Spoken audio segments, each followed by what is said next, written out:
I think that we could start probably with defining what is the product thinking. What is this concept? What is it all about? Well, I hope I'm not going to disappoint those who really think it's like some kind of a new revolutionary way of thinking, because it's basically refreshing our knowledge about what we are supposed to be doing as business analysts. And even if it touches or overlaps a lot with the product management as a discipline, and business analysis and product management as disciplines are really complementary to each other and basically contribute to each other and well support each other as well. And that's actually true regardless of the setup that we have in organizations. Like, is there a BA in place? Is there a product manager in place? So there are some concepts there that will always be true. So what is product thinking? It's a mindset. It's a new, let's say, way of thinking and approach. How do we create and design products that the customer love, and basically at the same time that the products work for the business that the customers exist in. So that's the beauty of product thinking, and I think that's the core element of it too. I see. So basically, the product thinking is not a skill; it's rather the mindset, like an agile mindset or any other kind of like business mindset, right? So since you're touching the topic of agile, that is somehow related, but only through the understanding that we've learned agile for many years now. We've worked in agile environments, we've practiced agile, and we've tried to improve the way we do it. My observation is that we mainly focused about doing agile, not being agile, in the sense that uh, agile concepts and principles, we have been familiar with them and we have introduced them to our agile delivery space. So we focus on how do we really develop software products or IT products, let's put it this way, while product thinking is more about zooming out and seeing that before we actually get to start delivering anything, we need to ensure that we are really in the problem domain, in the opportunity domain of both the customer and the business. So it's really just extending our view so we don't just jump into solutions right away, but rather stay in the problem domain, ensure that we understand the context, and then try to figure out how do we solve the problem. And also, before we actually go from the discovery process to the delivery process, there's always a space where BA can influence more. For instance, to help to really prioritize better, to help to find all the things that really matter for the customer and business, and how do we ensure that we articulate it in the right way? How do we measure it? So there are different spaces here where BAs can really be engaged and facilitate product thinking. Actually, a couple of very interesting thoughts that really looking forward to just digging into right now. So first, you said that making agile or doing agile is very different from being agile. That's so very true. I've seen numerous times how teams are adopting agile, just the framework, but not adopting any values or not that many values from agile perspective. And it usually ends poorly. Well, maybe some manager gets a promotion or a raise because they introduced agile into the organization, but actually, yeah, that's just a framework. And the second thing, which is actually a great thought, that product thinking is like a strategic kind of thing. You're trying to see the whole picture. And actually, the business analysis starts with seeing the whole picture, right? So, business analysis starts with the why. You probably start with current state analysis. You're trying to define the future state. You're trying to find the gap. So, this kind of strategic thinking, strategic analysis. So, is it what product thinking about?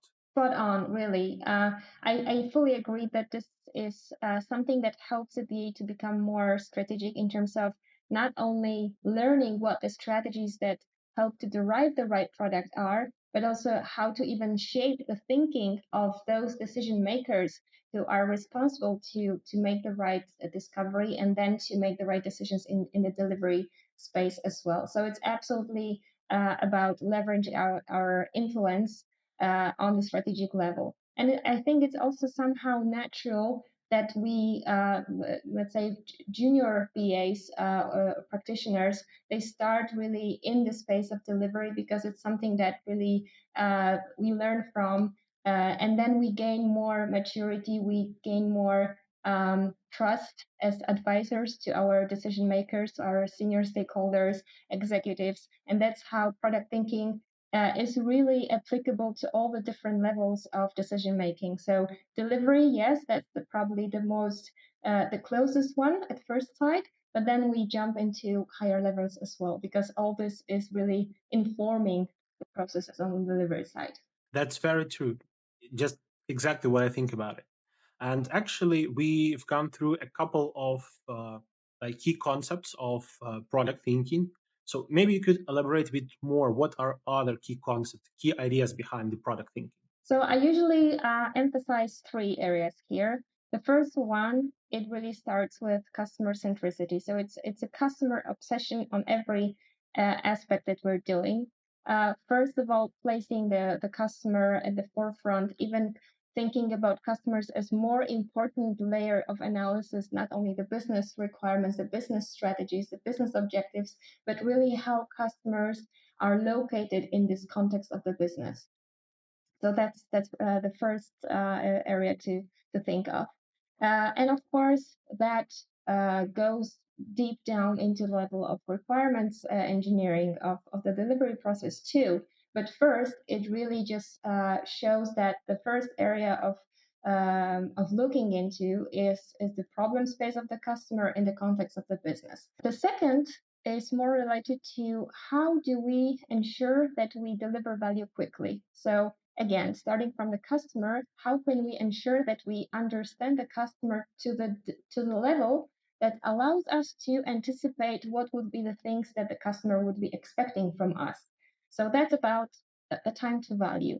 And that also can be related to agile ways of working, where we iterate frequently and we have frequent feedback loops with the customers to validate the value of the product, to ensure that there is the right experience that we are delivering to the customer and the value that is expected. And the third area is, I call it elimination of waste. And initially, you can think of some aspects that you can optimize here, again, in the aspects of delivery.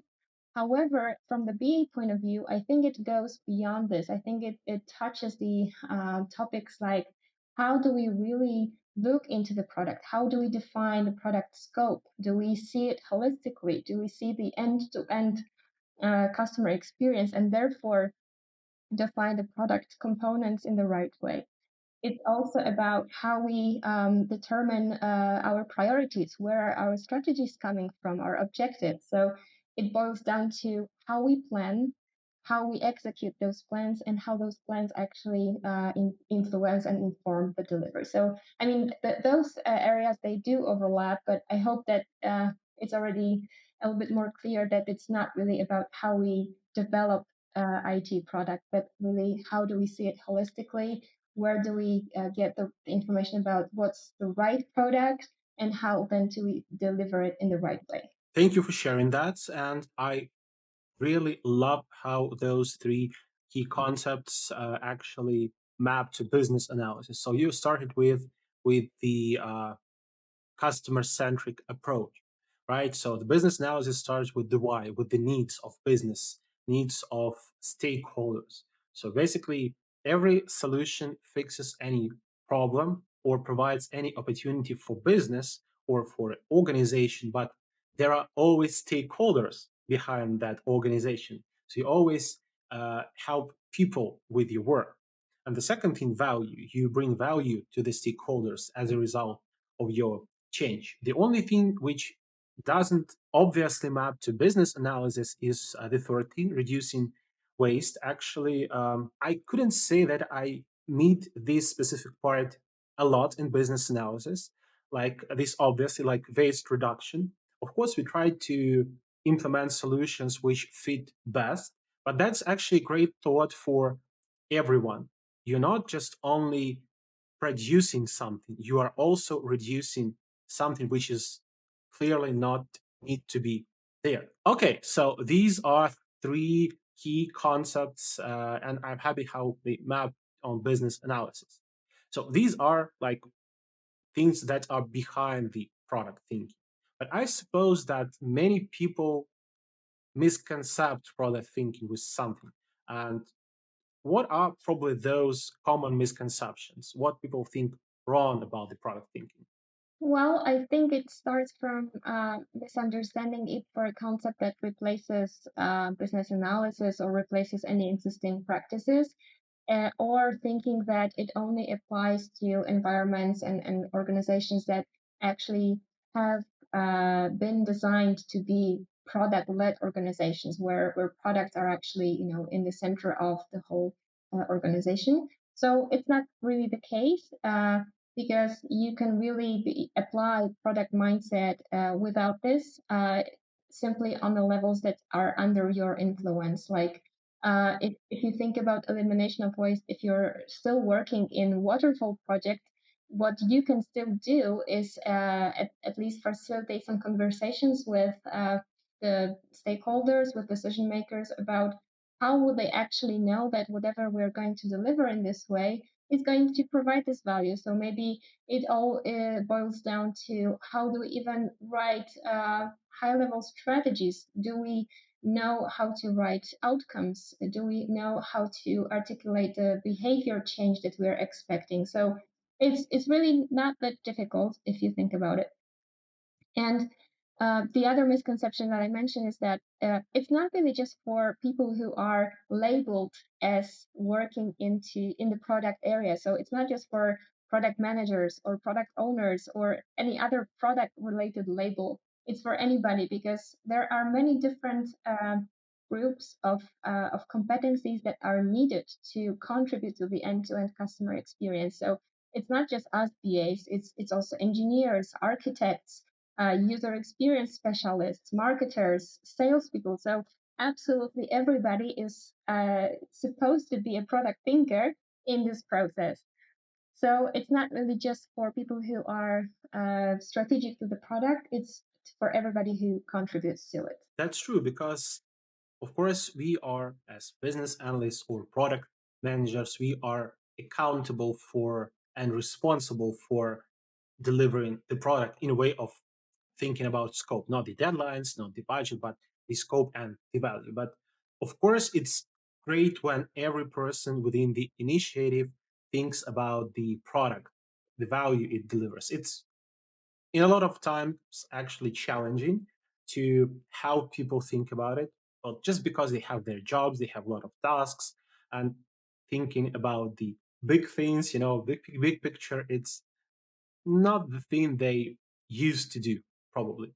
And the beauty of product thinking, a business analysis, and I just remembered what I almost forgot before, is that both things exist not only in IT. You specifically said about the IT, and I've been working in IT perspective of business analysis for 11 years. Mostly, I've been working business process management, a bit in business intelligence, but business analysis and product thinking is much far and vast things than we used to think. And even when we go beyond uh, things that we get used to think about, for example, if you do a new kind of snacks, probably as a company that makes snacks, it's also a product, and you need to apply the same business analysis and product thinking approaches.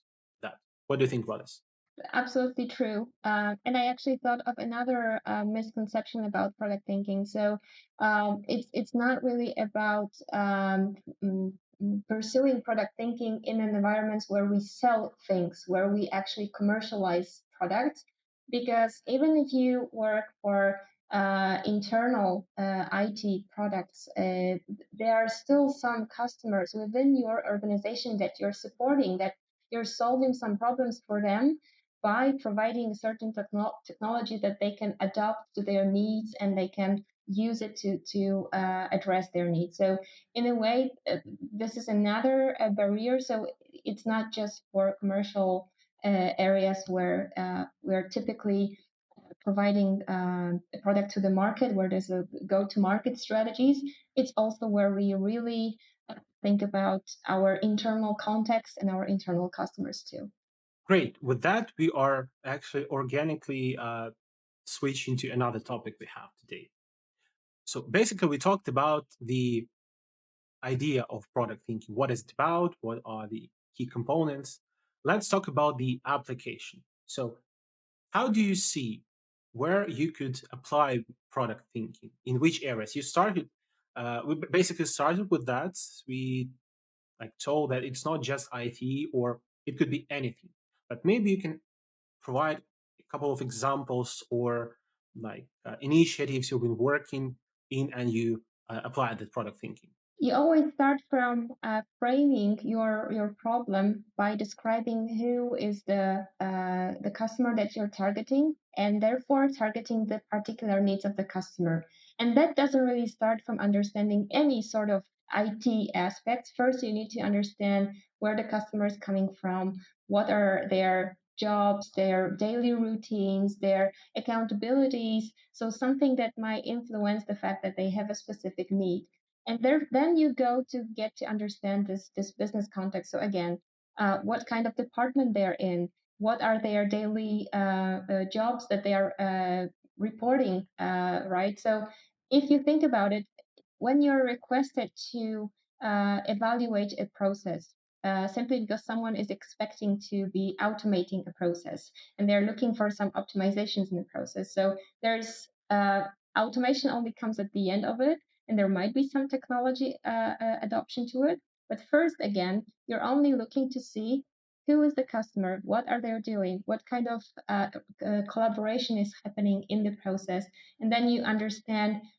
who are you actually targeting to optimize in the process. So there is never universal approach, but always starts with that angle. If you think of different areas, well, even when you are, let's say, onboarding new employees in your organization and you're providing them an onboarding package. So this could be driven by HR or any other role that is actually responsible to make employee journey more smooth in the early days of the work. So you think about, okay, what would be the experience of such a person? There is doesn't have to be any technology aspect to be delivered here, but still you're thinking about the experience of the person that is coming. Uh, what exactly is the person facing? What kind of problems at the beginning you're trying to solve for them? And that's how you get to understand the context of the customer. So again, customer obsession, understanding the business context, which is a person joining a new organization, being blind about the culture, about the domain knowledge, about the processes, and how things basically work on a regular basis. So that's how you contextualize this in different places and in different environments. That's actually a great example. And I love how it shows that the product thinking is not actually a thinking about the product, right? It is obsession with the client, with the customer, with their customer experience. And that's Yeah. probably one of the most important, or maybe the cornerstone of product thinking, right? You could actually replace the word product thinking with customer thinking. Somehow it works better in my ears to keep it this way, since it's still related to some aspects of product management. But yes, you would definitely seek from a starting point in that angle. Maybe at some point you would branch from the product thinking and create your own framework and dominate over the product thinking with the customer thinking. Yeah, that's one of the examples. You show great example of how you create a product and customer experience in a place where there is no customer in a common sense, right? So the customer is like new employee in this specific case, and they have their customer journey.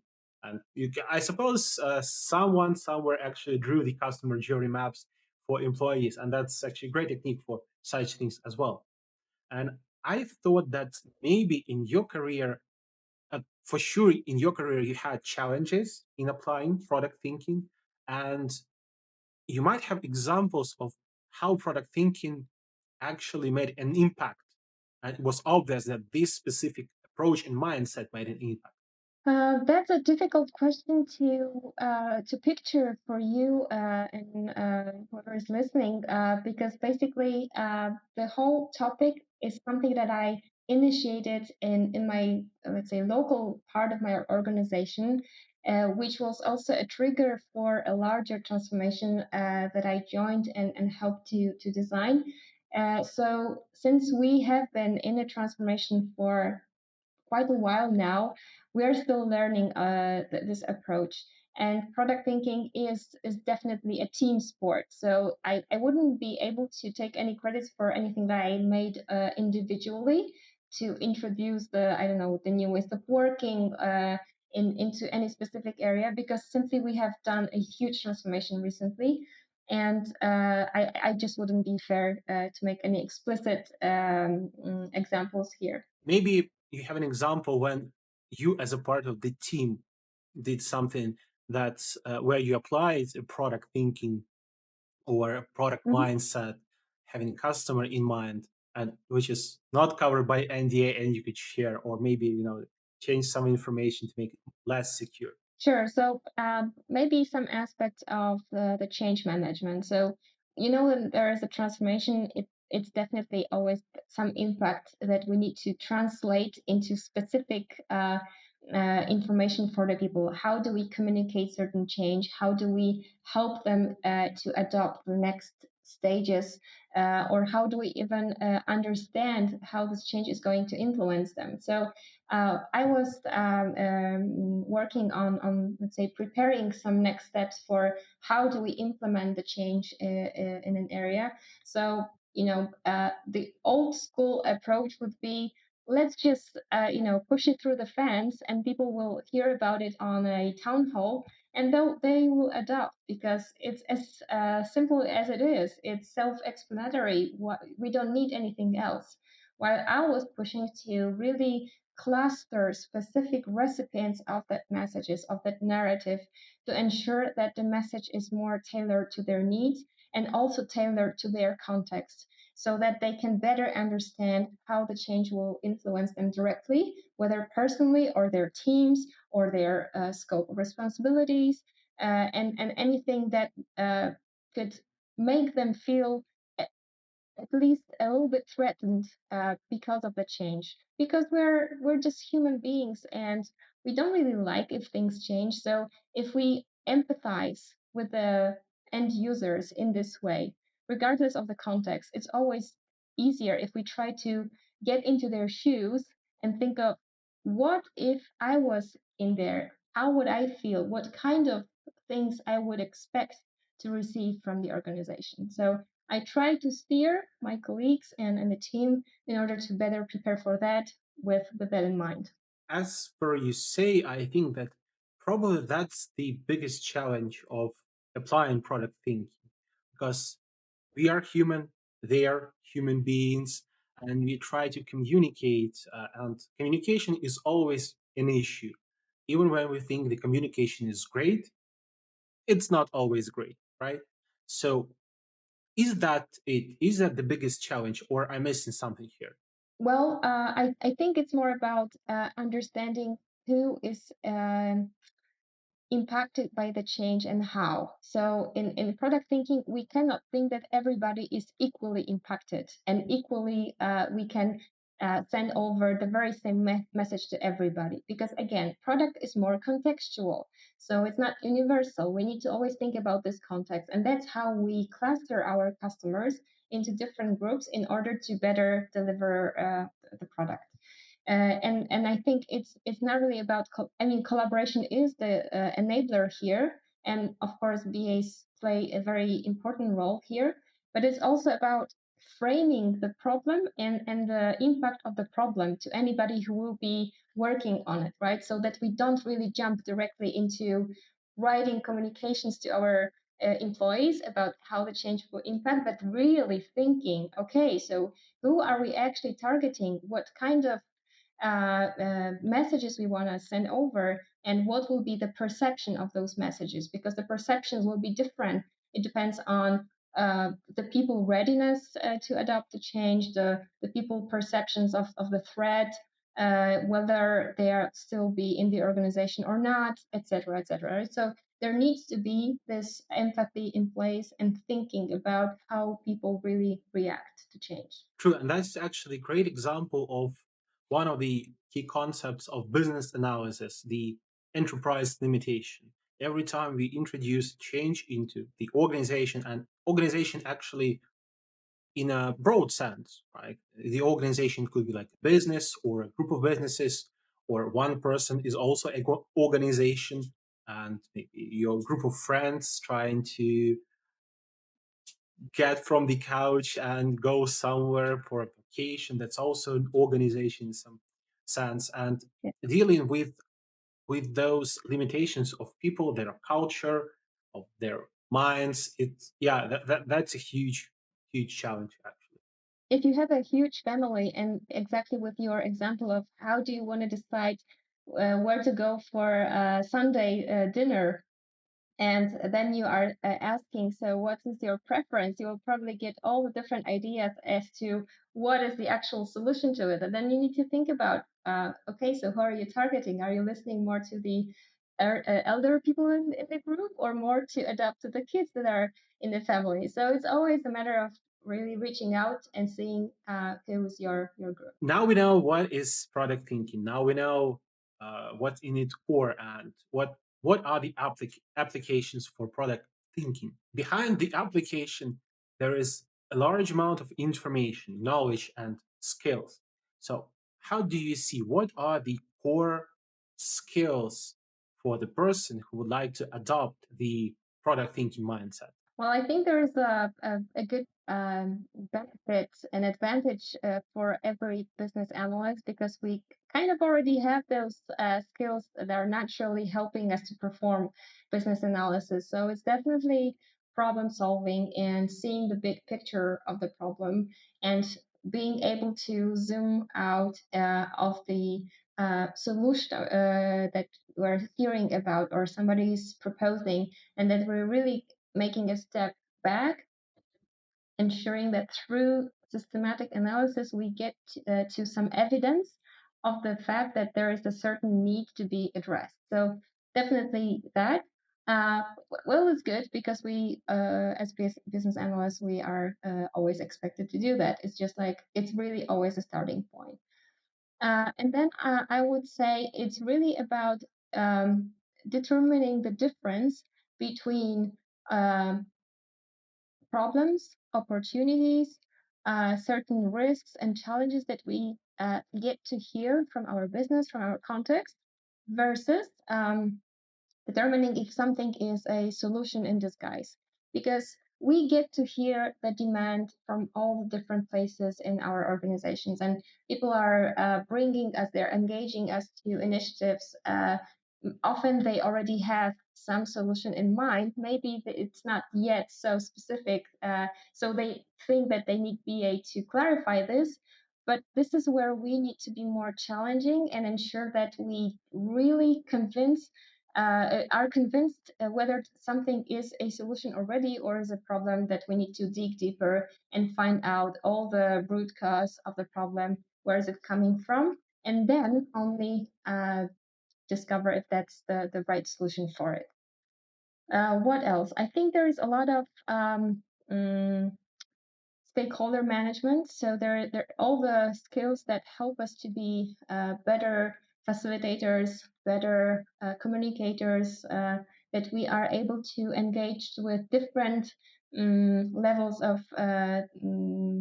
executives in the organization. So we're comfortable to uh, be talking to different people who may influence the product, and that's how we can, it's always a matter of personal development too, that we understand the people incentives, people interests in something, that we are managing conflicts, that we are negotiating things, that we are helping people to see things differently through our collaboration, through the way we explain things to them. So it's probably a large set of personal skills. Exactly. You, as you mentioned earlier, the product thinker is an empath.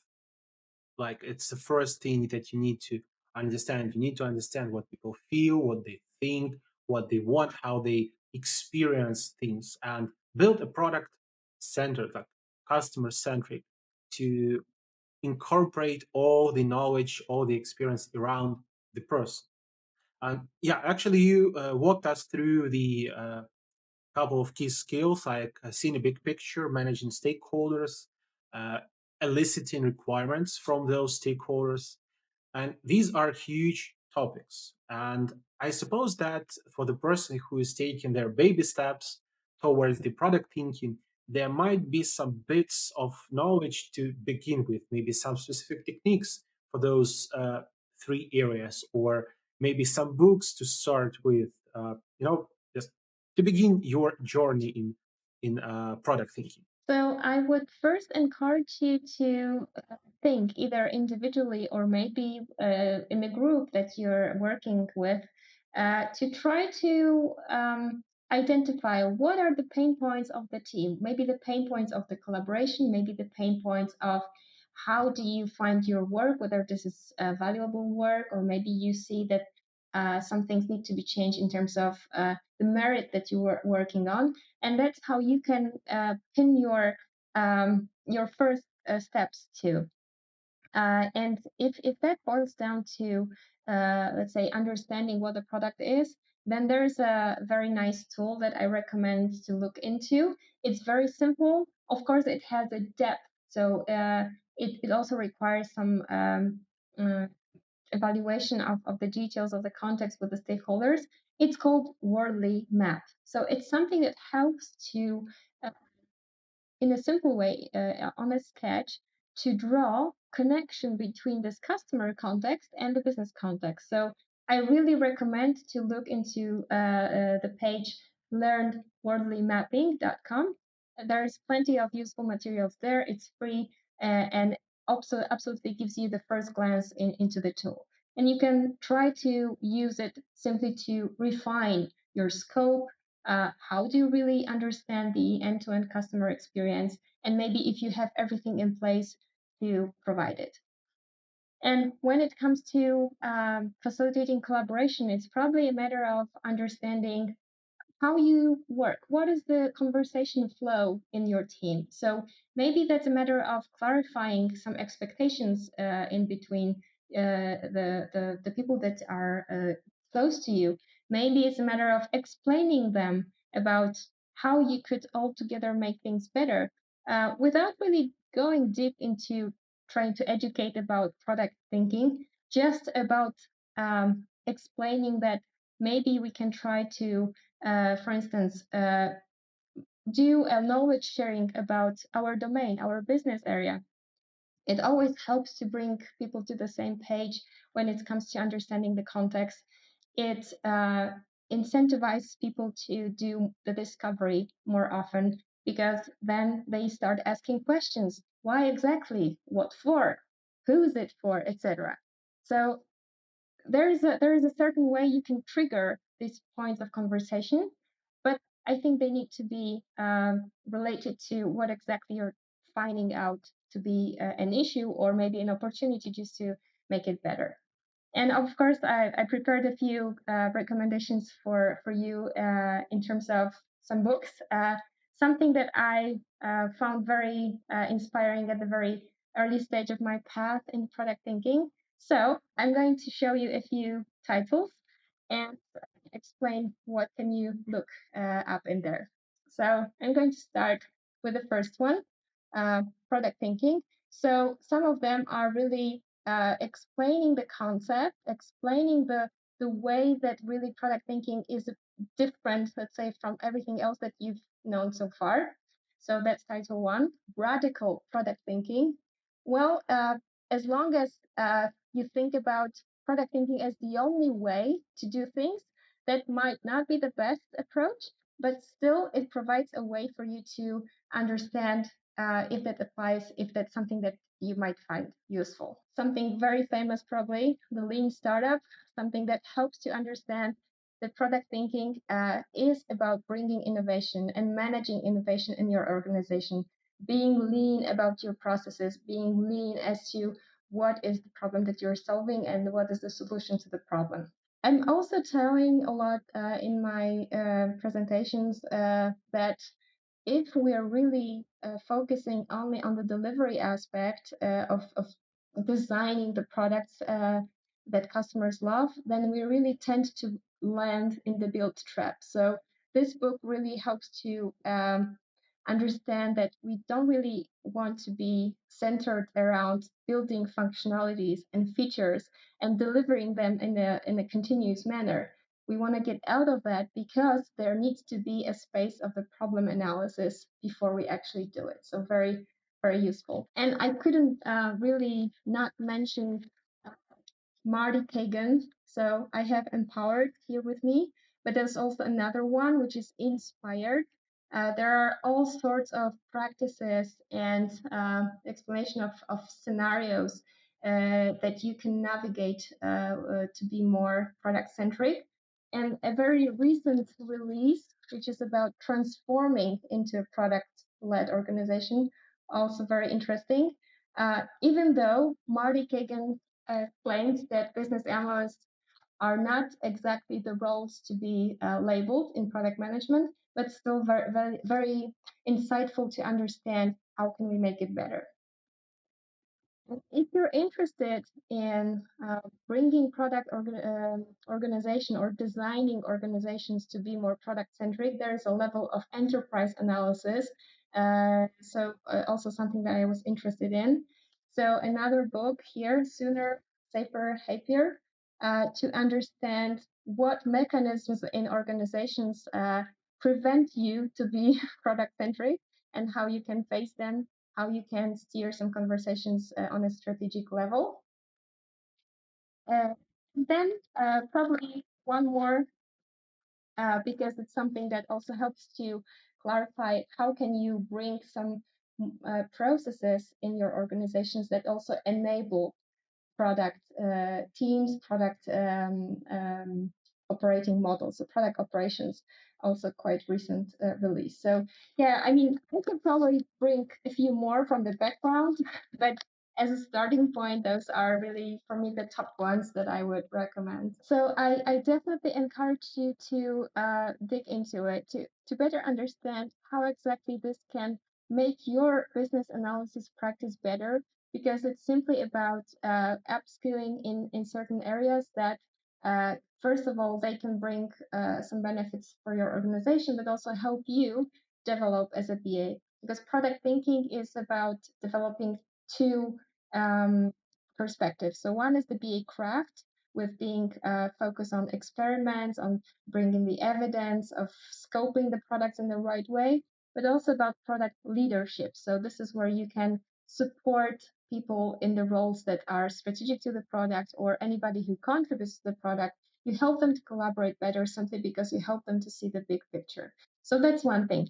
And if you struggle to really start doing this, then I'm happy to connect. I'm available on LinkedIn, and also happy to share experiences in that area.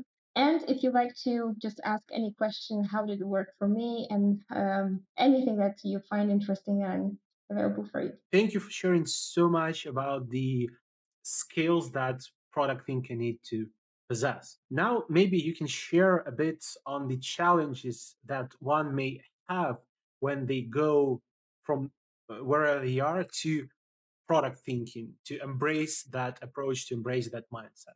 Well, one of the things that product thinking might change or should change in the way people deliver products is the fact that we shouldn't really just be spending our time on developing them, right? There is a certain amount of our focus and our attention that we should also put into ensuring that whatever we're going to invest in and spend our resources, our money, and put people into, that this is the right thing to do. So it's not a very appreciated effort to do experimenting together. And we want to experiment more. We want to encourage people to think about our assumptions that we take when we approach a certain problem, because there's always some assumption in the background that is more our opinion or our thinking, while it's not exactly a validated one. So since we are BAs, we are making assumptions a lot, and that's our job, and it's okay. But we need to be aware that we should be steering people to validate them more and more. And that goes to decisions on various levels. And that goes to educating people about how easy experimenting is as well.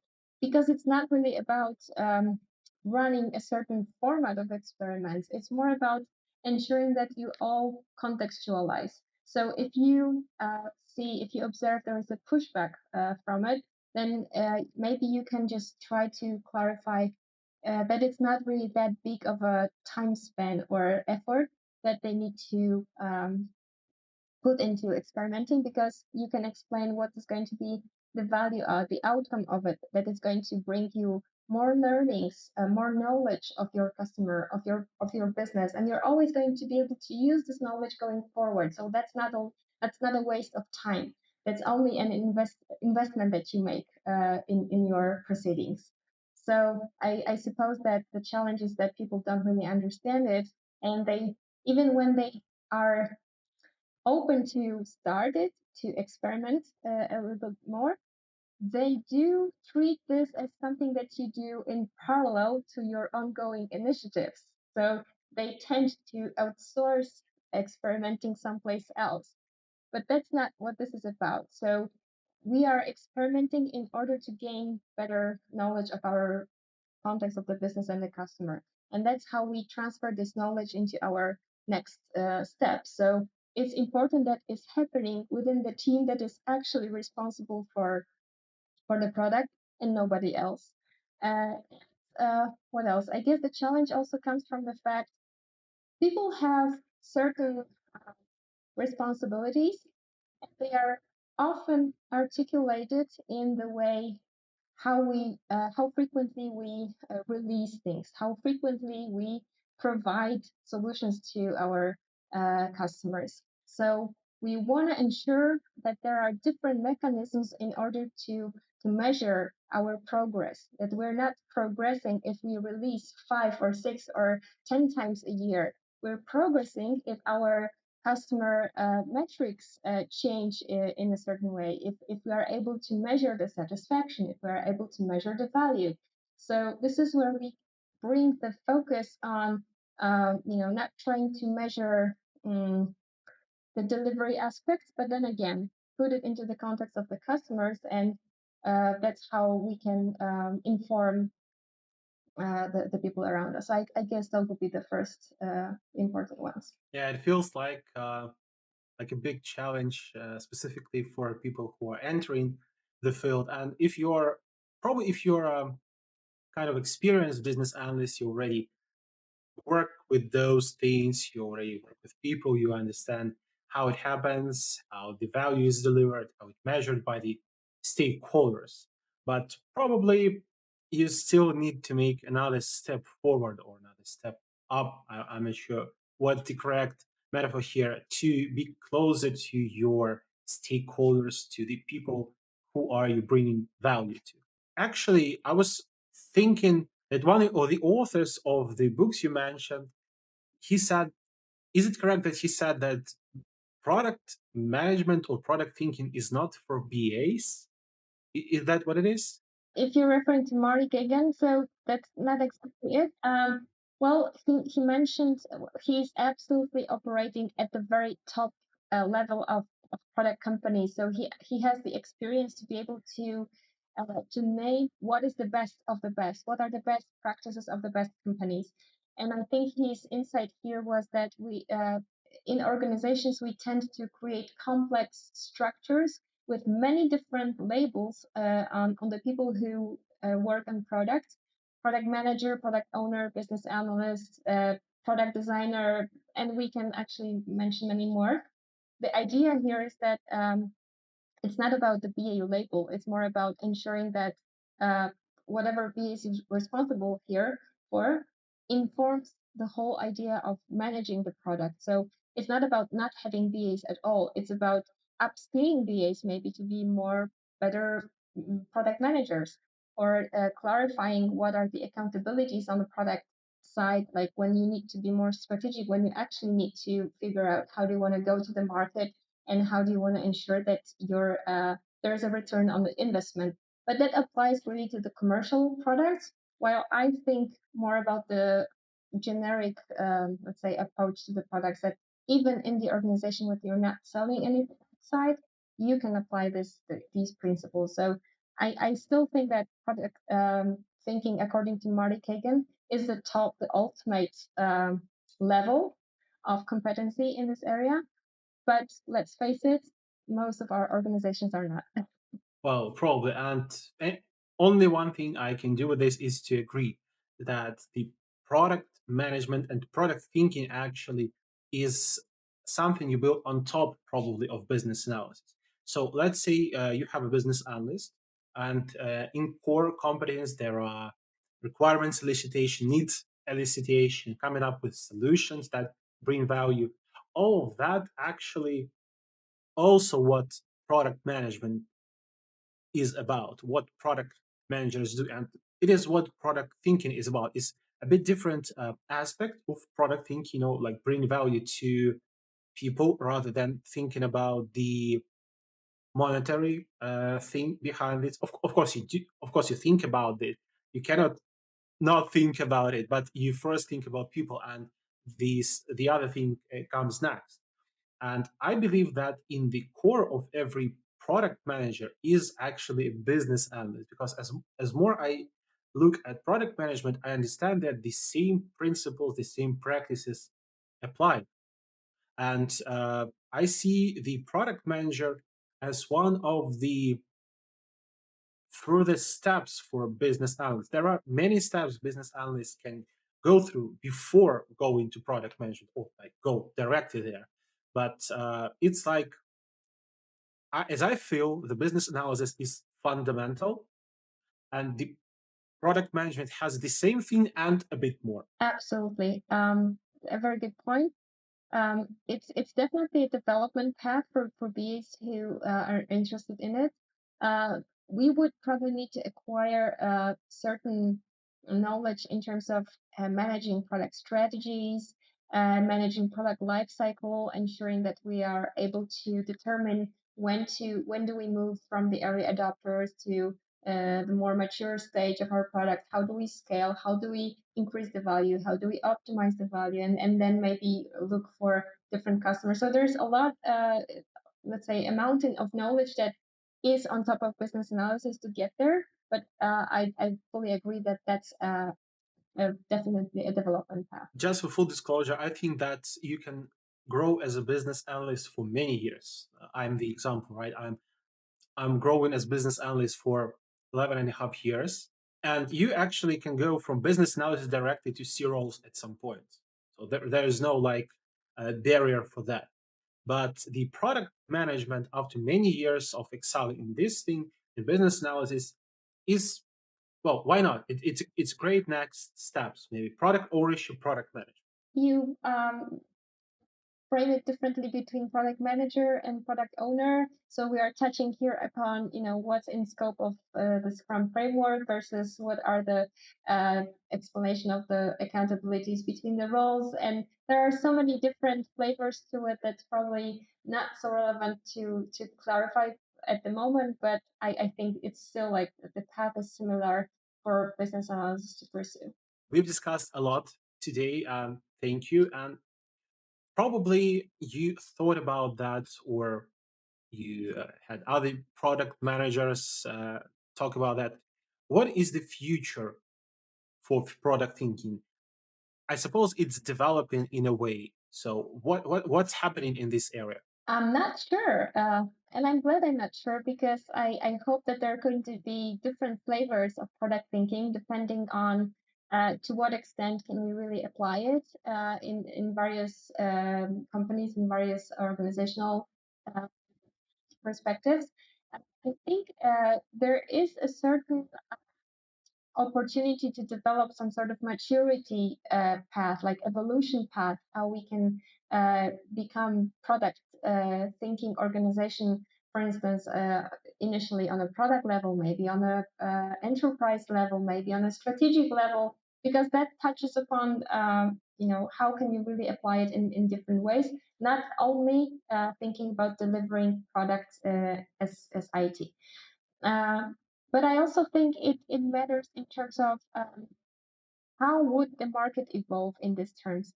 I observe that there is a lot of discussion about product operating model, product-led model. How do we really incorporate this new, let's say, method? And there's a lot of uh, fresh knowledge that we haven't really absorbed yet, and it's going to take some time. But then we would also learn how do we even start it? How do we even enable it in organization? What kind of processes that requires? Because it can grow, and if we want to make it better, if we want to improve and scale it up, then there needs to be some continuous improvement into how do we integrate it into our organizational ways of working. And that could mean on a project level, but that could also mean on enterprise level again. So that's how I want to observe what happens and see how it's actually um, taken by the people and by IT professionals, by business analysts as well. Because it's just a matter of evolution. It's not a revolution. It's more like how do we learn from our mistakes that we already know, from accepting that there is an agile framework, agile approach to delivering incrementally, iteratively. But then we need to learn how to do it right, how to do it better, and that's how I hope product thinking way can help. Definitely, and it's definitely evolution. It's not stagnant thing, and it has a lot to offer in the future because many business analysts start, for example, business analysts they start with IT perspective. Let's be true about it. Most of business analysts start in IT perspective. Let's start with business architecture or business process management. There are actually a lot of people who are business analysts, but they just don't know that they are one because they don't see it as their practice. But anyway, I feel like the more people will be shifting from like tactical level or even operational level to strategic level thinking because the world is changing too fast and you just cannot be focused on very detailed thing. And actually, with the rise of AI, of course, we should talk about this hype topic as well. A lot of things probably would be automated, which will allow people to abandon like routine tasks, or at least some of them, and start thinking on a more strategic level. Probably.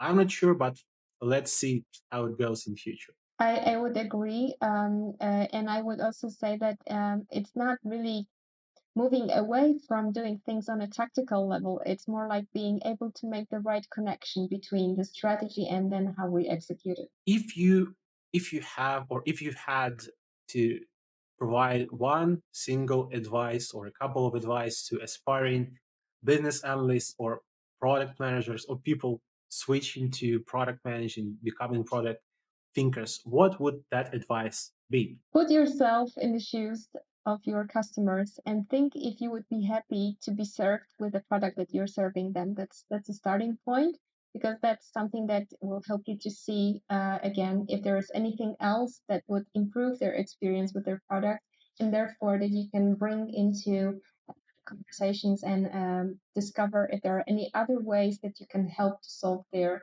problems and make their lives easier.